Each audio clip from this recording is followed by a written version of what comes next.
अऊज़ुबिल्लाहि मिनश्शैतानिर्रजीम बिस्मिल्लाहिर्रहमानिर्रहीम। Second year mathematics के तमाम स्टूडेंट्स को खुशामदीद। मेरे बेटे मैं आज आपके सामने आपके चैप्टर नंबर 9 वेक्टर और चैप्टर 1 में जो लिमिट का पोर्शन है इनके पास्ट पेपर्स के एमसीक्यूज़ लेकर हाजिर हुआ हूँ। और ये उसी सिलसिले में हम लोग आगे बढ़ रहे हैं जो मैंने अपने प्रीवियस वीडियोज़ अपलोड करी एमसीक्यूज़ के हवाले से। तो आपसे यही रिक्वेस्ट है कि इससे मैक्सिमम बेनिफिट उठाइए और ये आपके बोर्ड एग्ज़ाम के लिए बहुत हेल्पफुल वीडियो साबित होगी।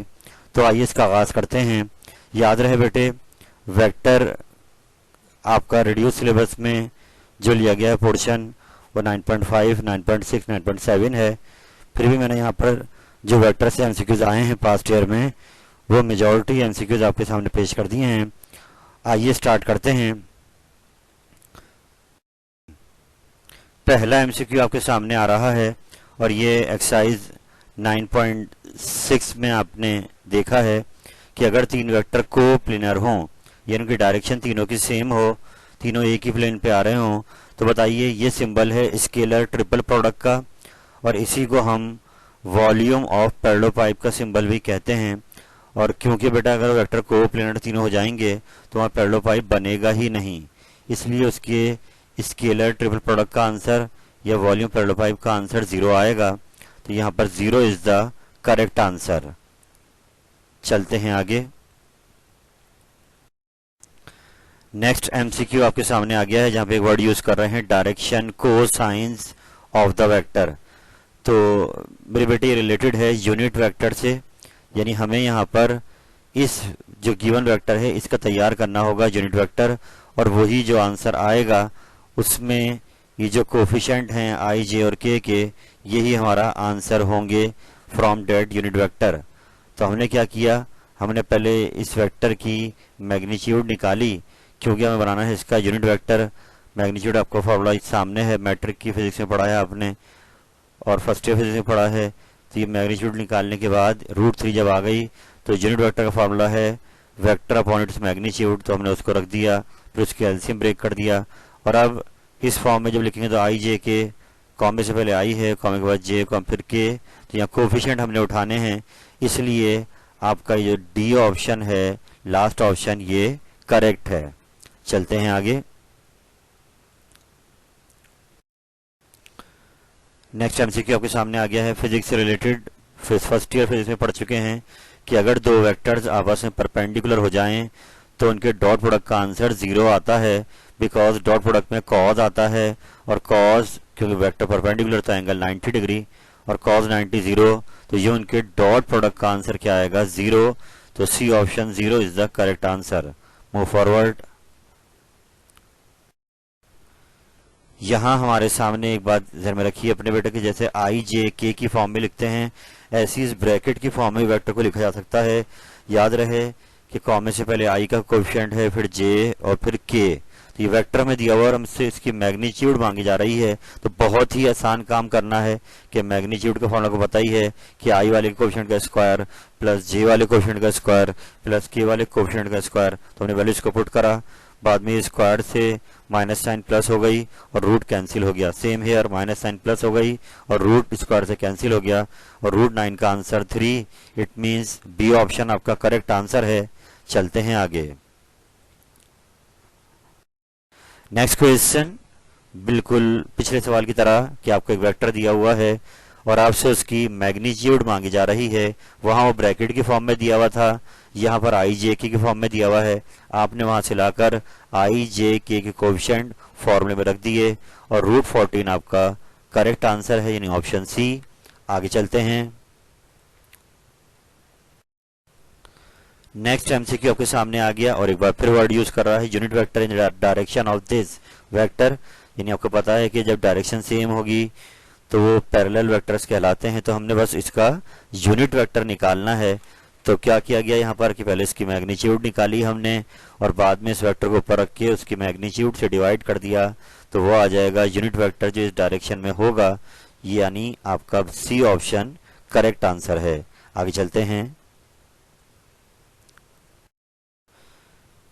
ये अगला एमसीक्यू आ गया है मेरे बेटे, थोड़ा सा यहाँ पर तसल्ली कीजिएगा कि दो P1 और P2 कोई वेक्टर या पोजीशन वेक्टर लिए हुए हैं और उनके दरमियान कोई गैप बन के एक नया वेक्टर तैयार हो रहा है जिसका नाम उन्होंने ए दिया हुआ है और हमसे ए वेक्टर की मैग्नीट्यूड मांगी जा रही है।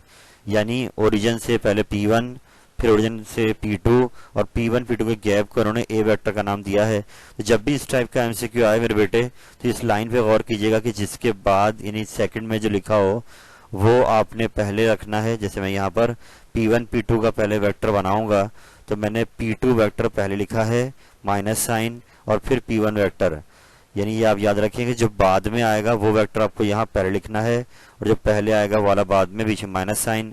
अब आई वाला आई में से माइनस, जे वाला जे में से माइनस, के वाला के में से माइनस। तो ये वो नया वेक्टर बन गया जिसका उन्होंने नाम ए दिया हुआ है और अब ये हमसे ए की मैग्नीट्यूड मांग रहा है तो हमने इसकी मैग्नीट्यूड का फॉर्मूला लगाया और √11 आपका लास्ट ऑप्शन है जो करेक्ट आंसर है। तो आप फोकस कीजिएगा इस सिंबल के ऊपर कि फाइनल माइनस इनिशियल। चलते हैं आगे। अगला क्वेश्चन बिल्कुल फिजिक्स में पढ़ चुके हैं फर्स्ट ईयर में आप लोग कि अगर ए नल वेक्टर नहीं है, बी नल वेक्टर नहीं है और ए डॉट बी का आंसर 0 आ रहा है तो ए डॉट बी का फॉर्मूला सबको पता ही है, ए बी कॉस थीटा। और अगर ये पूरा 0 हो रहा है तो इसमें 3 चांसेस होते हैं कि या तो ए नल वेक्टर हो या बी नल वेक्टर हो या इनका एंगल 90 डिग्री हो। तो यहाँ पर ये दोनों चीजें मना कर रहे हैं तो एक ही चांस है कि आप पहले तो ए बी को वहां लेगा 0 हो गया और कॉस इनवर्स 0, तो एंगल आ रहा है 90 डिग्री, यानी परपेंडिकुलर ही हो गए दो वेक्टर जब भी इनके डॉट का आंसर 0 आएगा। तो ये इसका करेक्ट आंसर है। चलते हैं आगे। नेक्स्ट एमसीक्यू ये 9.6 में आप एक टर्म पढ़ेंगे स्केलर ट्रिपल प्रोडक्ट जिनके लिए 3 वेक्टर्स का होना जरूरी है। तो यहाँ पर ये इसके इक्विवेलेंट 4 ऑप्शन दिए हुए हैं, उनमें से पिक करना है कि कौन सा एक इनके इक्विवेलेंट है। तो मैंने नीचे आपके सामने स्केलर ट्रिपल प्रोडक्ट, एक्चुअली ये ट्रिपल का वर्ड बीच में आएगा और ये यहाँ पर इक्विवेलेंट है। मैं यहाँ पर इसको मेंशन कर दूं पेन से ही कि यहाँ पर स्केलर, यानी यहाँ पर मैंने एरो बना दिए हैं और ट्रिपल का वर्ड आपने मिस नहीं करना है, स्केलर ट्रिपल प्रोडक्ट। ये इसके यहाँ पर हमें सिंबल दिया हुआ है और हमें ये करना है कि सिंबल किसके इक्विवेलेंट है। तो ये नीचे मैंने आपके सामने यहाँ पर इसके तमाम पॉसिबल जो सिंबल आ सकते हैं कि A dot B cross C या B dot C cross A या C dot A cross B, ये तीनों कहलाएंगे स्केलर ट्रिपल प्रोडक्ट। तो यहाँ पे मुझे 4 ऑप्शन दिए हुए हैं। पहले ऑप्शन में कुछ भी नहीं आ रहा है मल्टीप्लाई, फिर तीनों क्रॉस आ रहे हैं ये भी नहीं हो सकता, तीनों डॉट आ रहे हैं ये भी नहीं हो सकता। हाँ, ये ऑप्शन आपका सही है कि इससे पहले ए और बी का क्रॉस लिया जा रहा है डॉट सी, यानी कि आपका सी ऑप्शन नहीं बल्कि इसको डी ऑप्शन ही बोलेंगे, लास्ट ऑप्शन, ये आपका करेक्ट है। चलते हैं आगे।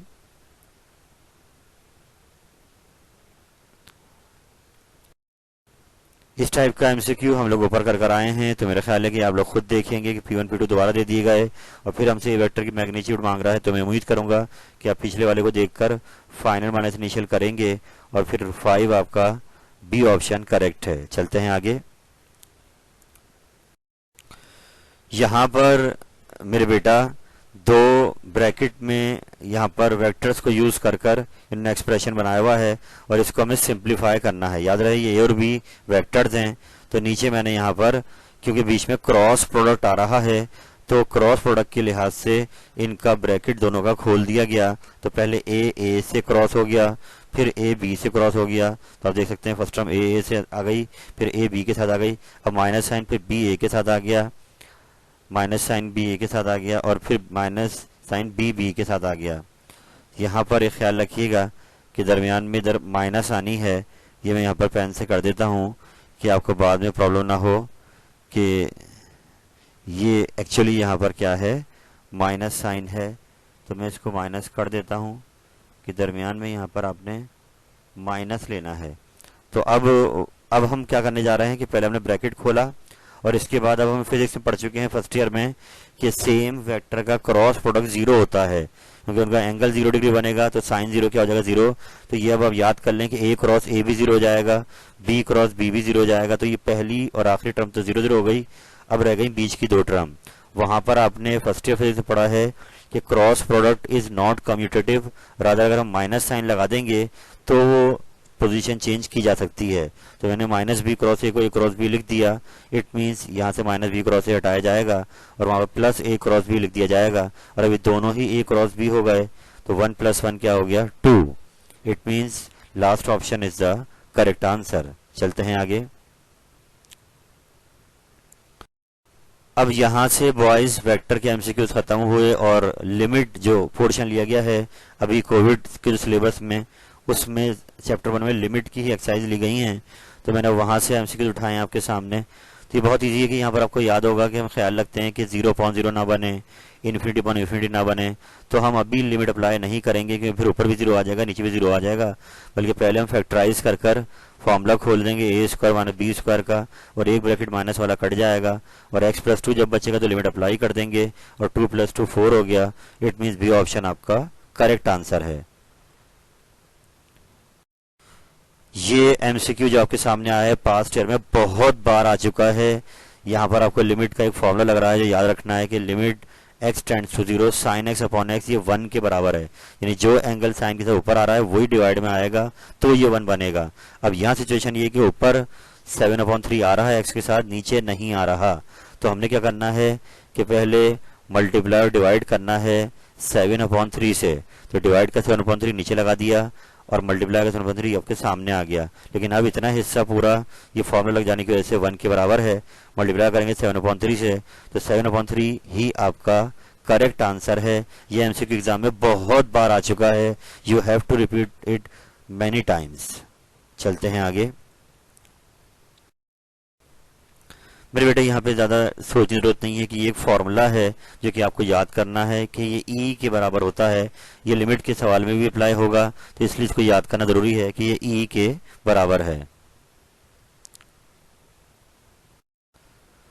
जैसे हमने ऊपर एमसीक्यू किया था कि जिसमें लगाया था ये वाला फॉर्मूला हमने, तो सेम गोज हियर कि यहाँ पर 2x/3 है, तो यहाँ डिवाइड में 3 नज़र नहीं आ रहा है।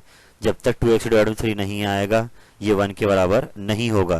तो मैंने यहाँ पर सिर्फ डिनोमिनेटर को, 2x तो आया हुआ है, सिर्फ डिवाइड में 3 चाहिए, तो इसको 3 से डिवाइड मल्टीप्लाई कराया, तो आप देख सकते हैं 3 डिवाइड में 2x क्या आ गया, मल्टीप्लाई में इधर आ गया, और अभी इतना हिस्सा पूरा 1 हो जाएगा, लेकिन ये वाला 3 जो डिवाइड में वो बच जाएगा, इसलिए 1/3 आपका करेक्ट आंसर है। ये जो नेक्स्ट एमसीक्यू आया एक बार फिर ये फॉर्मूला है और ये आपको याद रखना पड़ेगा कि ये 1 के बराबर होता है।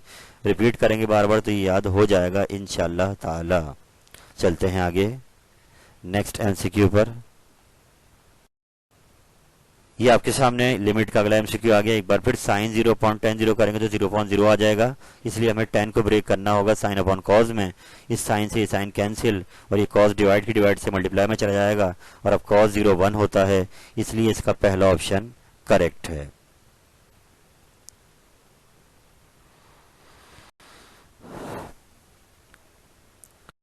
आम से मैं ये बात कहना चाहूँगा कि मेरे बेटे मैंने आपके सामने यहाँ पर अब तक जो वीडियोस प्रीवियसली अपलोड करी हैं और अब ये करने जा रहा हूँ, तो मैंने मैक्सिमम एमसीक्यूज का स्टफ आपको दे दिया है। और मैं आपसे गुजारिश करूँगा कि आप जल्दबाजी ना करें, आप जज्बाती ना हों, आप ठंडे दिमाग से पहले जो मैंने ये एमसीक्यूज आपको दिए हैं आप इनको बार बार दोहराएं, बार बार दोहराएं। याद रहे एग्जाम में 25 एमसीक्यूज आएंगे और इनमें से मेजॉरिटी एमसीक्यूज पुराने पेपर में से आ रहे होते हैं, तो मैं आपको यही सजेस्ट करूंगा कि आप इन वीडियोस को बार बार देखिए और एमसीक्यूज को बार बार रिपीट कीजिए। ये मेहनत चांद आपके लिए की जा रही है, आप सब एफर्ट करेंगे तो आप सब अपने पेरेंट्स का प्राउड हैं, और मैं बहुत खुश होऊंगा कि अगर आप इस फ़ख्र को और बढ़ाएंगे। और इसका एक ही तरीका है कि you have to repeat these MCQs again and again coming board exam के लिए। अल्लाह ताला आपका हम युनासिर हो, दुआएं आपके साथ हैं। फी अमानिल्लाह।